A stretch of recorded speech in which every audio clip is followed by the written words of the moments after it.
संतोष मिश्रा जी के यहाँ पहला लड़का हुआ तो पत्नी ने कहा, बच्चे को गुरुकुल में शिक्षा दिलवाते हैं। मैं सोच रही हूँ कि गुरुकुल में शिक्षा देकर उसे धर्म ज्ञाता पंडित योगी बनाऊंगी। संतोष जी ने पत्नी से कहा, पंडित्य पूर्ण योगी बनाकर इसे भूखा मारना है क्या? मैं इसे बड़ा अफसर बनाऊंगा ताकि दुनिया में एक कामयाबी वाला इंसान बने। संतोष जी सरकारी बैंक में मैनेजर के पद पर थे। पत्नी धार्मिक थी और इच्छा थी कि बेटा पांडित्य पूर्ण योगी बने, लेकिन संतोष जी नहीं माने। दूसरा लड़का हुआ तो फिर पत्नी ने जिद की। संतोष जी इस बार भी न माने। तीसरा लड़का हुआ, पत्नी ने फिर जिद की, लेकिन संतोष जी एक ही रट लगाते रहे, कहाँ से खाएगा, कैसे गुजारा करेगा, और नहीं माने। चौथा लड़का हुआ। इस बार पत्नी की जिद के आगे संतोष जी हार गए और अंततः उन्होंने गुरुकुल में शिक्षा दीक्षा दिलवाने के लिए वही भेज ही दिया। अब धीरे धीरे समय का चक्र घूमा। अब वो दिन आ गया जब बच्चे अपने पैरों पे मजबूती से खड़े हो गए। पहले तीनों लड़कों ने मेहनत करके सरकारी नौकरियां हासिल कर ली।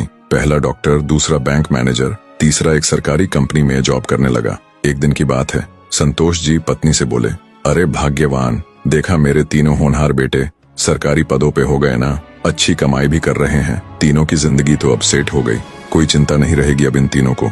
लेकिन अफसोस, मेरा सबसे छोटा बेटा गुरुकुल का आचार्य बनकर घर घर यज्ञ करवा रहा है, प्रवचन कर रहा है। जितना वह 6 महीने में कमाएगा उतना मेरा एक बेटा 1 महीने में कमा लेगा। अरे भाग्यवान, तुमने अपनी मर्जी करवाकर बड़ी गलती की।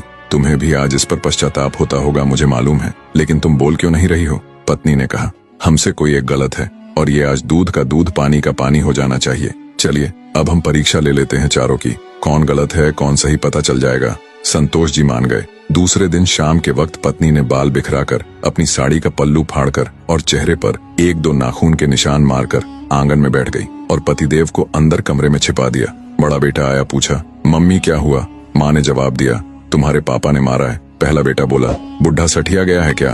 कहाँ है, बुलाओ तो जरा। माँ ने कहा, नहीं है, बाहर गए हैं, आए तो मुझे बुला लेना, मैं कमरे में हूँ, मेरा खाना निकाल दो, मुझे भूख लगी है। ये कहकर कमरे में चला गया। दूसरा बेटा आया और पूछा तो माँ ने वही जवाब दिया। दूसरा बेटा बोला, क्या पगला गए हैं इस बुढ़ापे में? उनसे कहना चुपचाप अपनी बची खुची जिंदगी गुजार ले, आए तो मुझे बुला लेना और मैं खाना खाकर आया हूँ, सोना है मुझे, अगर आए तो मुझे अभी मत जगाना, सुबह खबर लेता हूँ उनकी। ये कहकर वो भी अपने कमरे में चला गया। तीसरा बेटा आया, उसने भी पूछा तो आगा बबूला हो गया। इस बुढ़ापे में अपनी औलादों के हाथ से मार खाने वाले काम कर रहे हैं, उन्होंने तो मर्यादा की सारी हदें पार कर दी। यह कहकर वह भी अपने कमरे में चला गया। संतोष जी अंदर बैठे बैठे सारी बातें सुन रहे थे।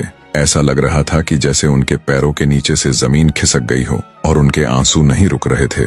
किस तरह इन बच्चों के लिए दिन रात मेहनत करके पाला पोसा, उनको बड़ा आदमी बनाया, जिनकी तमाम गलतियों को मैंने नजरअंदाज करके आगे बढ़ाया, और ये ऐसा बर्ताव अब तो बर्दाश्त ही नहीं हो रहा। इतने में चौथा बेटा घर में हरि ओम करते हुए अंदर आया। माँ को इस हाल में देखा तो भागते हुए आया, तो माँ ने अब गंदे गंदे शब्दों में अपने पति को बुरा भला कहा। तो चौथे बेटे ने माँ का हाथ पकड़कर समझाया कि माँ, आप पिताजी की प्राण हो, वो आपके बिना अधूरे हैं। अगर पिताजी ने आपको कुछ कह दिया तो क्या हुआ? मैंने पिताजी को आज तक आपसे बदतमीजी से बात करते हुए नहीं देखा। वो आपसे हमेशा प्रेम से बातें करते थे। जिन्होंने इतनी सारी खुशियां दी, आज नाराजगी से पेश आए तो क्या हुआ? हो सकता है आज उनको किसी बात को लेकर चिंता रही हो ना हो माँ, आपसे कहीं गलती जरूर हुई होगी। अरे माँ, पिताजी आपका कितना ख्याल रखते हैं, याद है ना आपको? 6 साल पहले जब आपका स्वास्थ्य ठीक नहीं था तो पिताजी ने कितने दिनों तक आपकी सेवा की थी। वही भोजन बनाते थे, घर का सारा काम करते थे, कपड़े धोते थे। तब आपने फोन करके मुझे सूचना दी थी कि मैं संसार की सबसे भाग्यशाली औरत हूँ, तुम्हारे पिताजी मेरा बहुत ख्याल करते हैं। इतना सुनते ही माँ बेटे को गले लगाकर फपक कर रोने लगी। संतोष जी आंखों में आंसू लिए सामने खड़े थे। अब बताइए क्या कहेंगे आप मेरे फैसले पर? पत्नी ने संतोष जी से पूछा। संतोष जी ने तुरंत अपने बेटे को गले लगा लिया।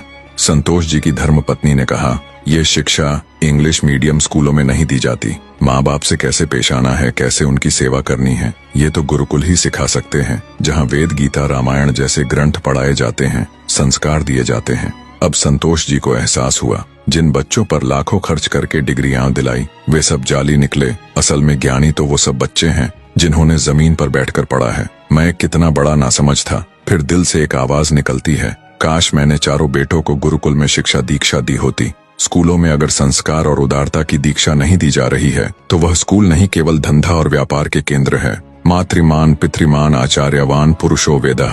वीडियो आपको पसंद आया हो तो प्लीज वीडियो को एक लाइक करके चैनल को सब्सक्राइब करना ना भूले। धन्यवाद।